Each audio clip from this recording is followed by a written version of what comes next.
as presented on February 27th, 2025. Hi everybody, it's great to be with you today.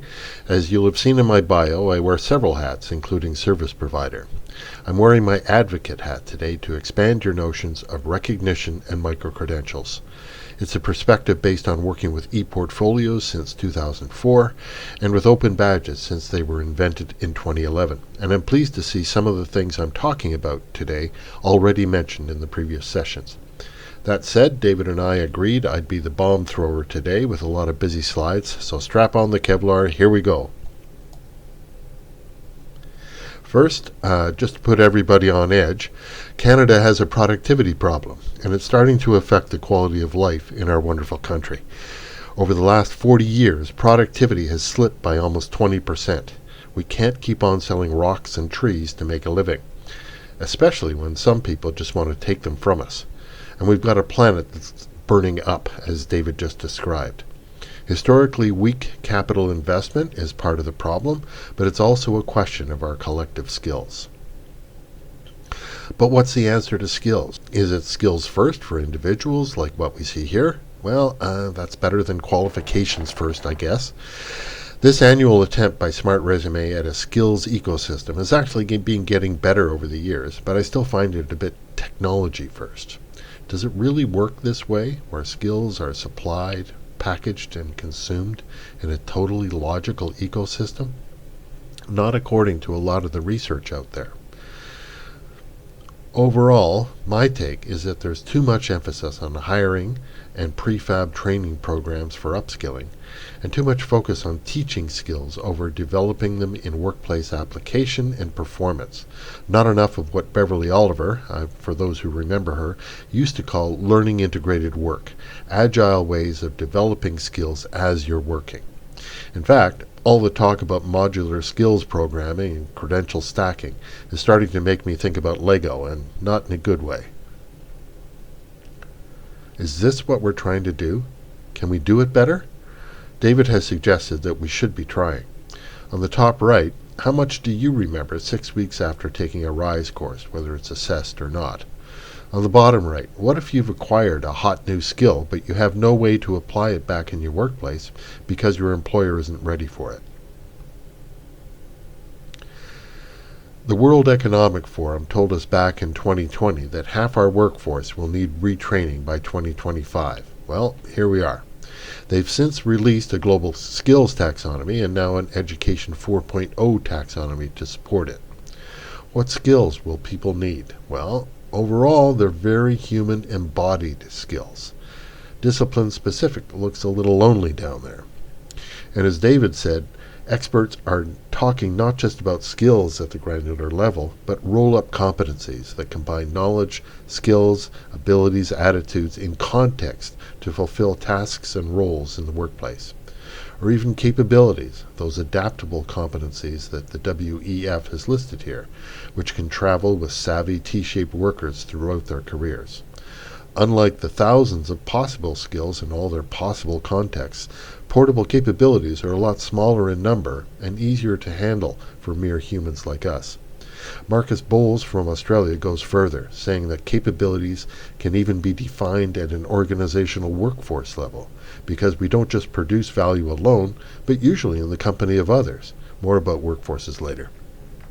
Just a quick shout out to Dennis Green and Carolyn Levity in the audience, whose Open Competency Toolkit has been a great addition to the literature here in Canada.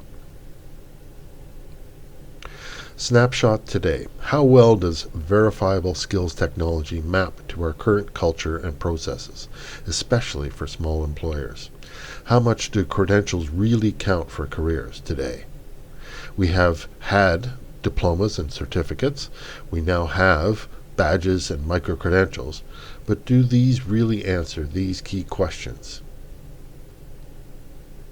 Aren't we still relying on the resume, the LinkedIn profile, the personal connections, referrals, the job interview and workplace tryouts? Isn't it still, what's your story? And certificates alone don't tell your whole story. Hiring remains a more relational, human connection. It's changing with technology, but not that fast. So let's talk about more human ways to develop skills and performance and make them visible. First, I have to admit it, I drank the Mozilla Kool-Aid back in 2011. I was getting frustrated with e-portfolios as academic torture chambers that students couldn't wait to escape. Too much work, too much mandatory reflection for credit, too monolithic. All of a sudden, there was Mozilla with an inclusive, progressive, and exciting way to make life-wide learning visible and portable. Anybody remember Chicago City of Learning? Sprout Fund in Pittsburgh? Those were exciting times. How can we recapture that magic? Something Mozilla made clear was that learning is not only lifelong, it's also life-wide. And most useful learning happens in the wild, outside the classroom. Informal, usually unstructured, sometimes working with others, sometimes by ourselves as we work, get things done, and try to become better. These examples are slotting into a well-known reference model for performance development called 70-20-10. Some people like to quibble about the exact percentages, and they do vary based on context, but most of us agree about the basic point. Training programs are only a small part of the learning we need to do to be able to perform effectively. Open badges were such a simple, flexible way to capture life-wide learning and make it portable.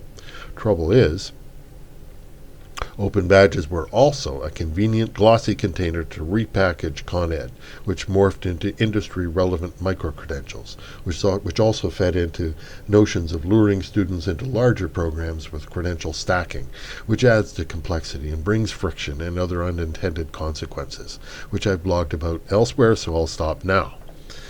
I continue to maintain that the reason we're talking about micro-credentials today is because of the invention of open badges in 2011. And open badges get almost no recognition for that, especially here in Canada, where badge is used as a dirty word in some circles. Micro-credentials have certainly gotten more out of the relationship than open badges.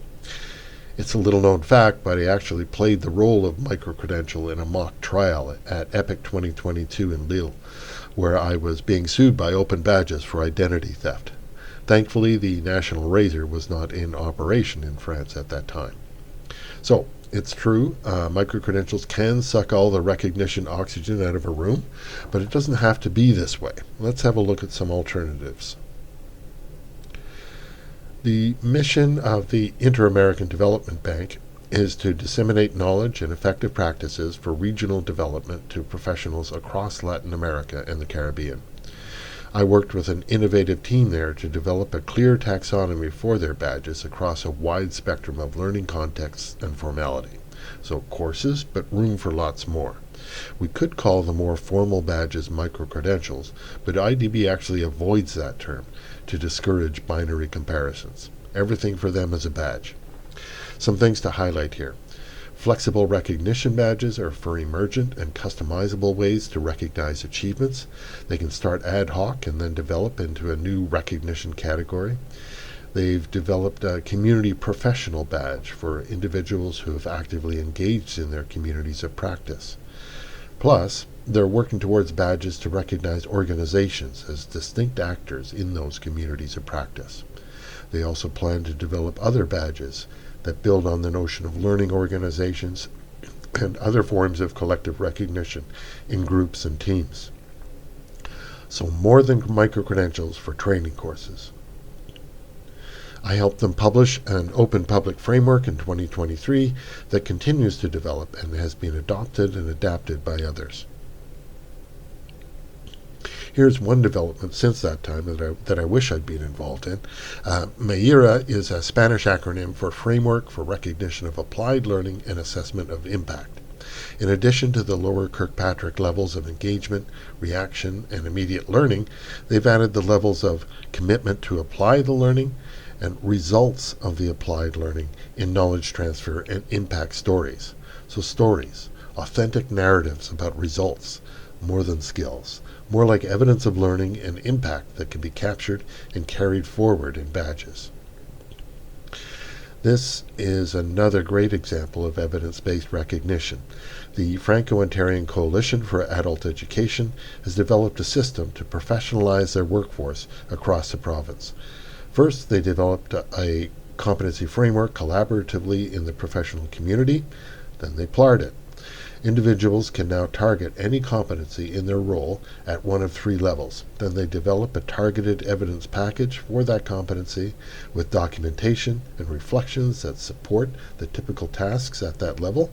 A colleague provides a peer endorsement as confirmation, and a qualified member of the network evaluates the evidence and recommends awarding the badge or not. So, not courses, but reflection on professional practice. COFA is an example of work-related learning. Allow me to go into deep nerd mode to talk about that. I'm grateful to Jeremy McQuigg of the Council Advancing Work-Based Learning for helping me on this topic. Work-related learning is about more than work-integrated learning, despite common features related to metacognition and identity formation. WIL's focus is education, with its co-op programs and work placements where students apply theory to practice as part of an academic program. In contrast, work-based learning and work-applied learning may not be connected to an academic credit at all, certainly not limited to a specific program. This kind of learning is transdisciplinary, focused on the needs of the workplace. Instead of being a pipeline to employment, it's about on-the-job training, performance improvement, action research, and change management, and so on. The key difference is that WIL is led by post-secondary institutions working with others to add value to academic programs, whereas WBL and WAL are led by others to add value to their workplaces, possibly working with institutions, possibly for credit.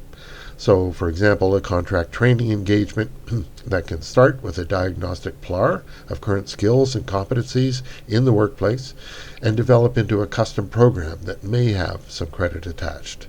So, some training and education, but also lots of learning in the flow of work. No time right now, but I do have a slide that differentiates WBL and WAL. The key difference is that work-based learning is about individuals and teams, and work-applied learning focuses on organizational changes and improvements. Which brings me back to Marcus Bowles, who previously advised on those early Deacon Hallmark badges for employability, based on the AAC&U value rubrics back in 2014 or so. Graduate learning outcomes as capabilities. Capabilities, not just of individuals, but of organizations. Organizations aren't logic machines. They're more like organisms that have to learn too, sometimes self-learning, sometimes with outside help.